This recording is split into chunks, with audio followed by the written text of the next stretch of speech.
76 годишниот возач на камион, кој учествуваше во сообраќајната несреќа на обиколница со 4 загинати луѓе, синоќ е однесен во притвор во Шутка откако судот му ја предели мерката, поради опасност од бегство и повторување на делото.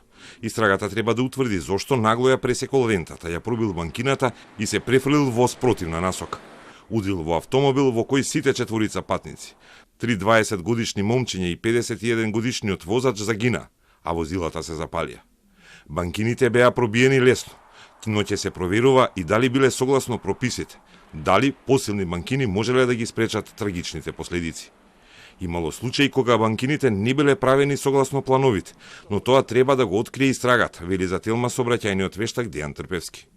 Изразам сочувство на фамилиите на трагично загинатите. Ова е голема трагедија и голем удар на македонското општество.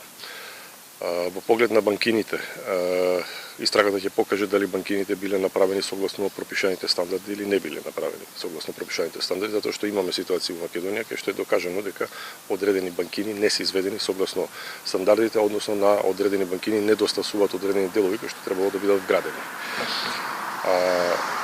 Земајќи предвид колкава е масата на товарното возило, не знам дали било возилото товарено или е празно, со одредена брзина тоа возило има огромна кинетичка енергија, така да ни една банкина, каква год да е, нема да може да го сопре возилото, ако тоа ја погоди банкината под одреден агол со одредена количина на кинетичка енергија. Во најмала рака, ако не ја пробие банкината, може и преку неа да прелета, преку банкината, за да помине од другата страна.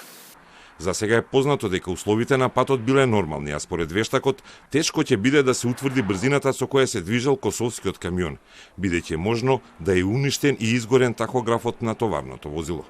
Најмногу на што треба да се обрне внимание според вештакот е дали возачот кој бил длабоко во 8-та деценија од животот бил здрав и способен за да биде професионален камионџија.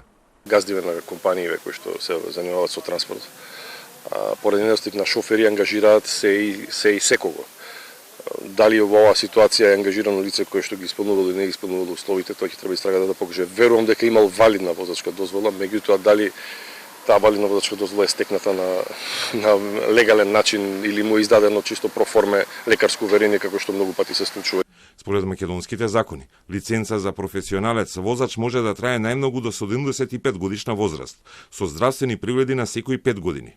Од друга страна, во пензија се оди на 64 и работниот стаж може да се продолжува.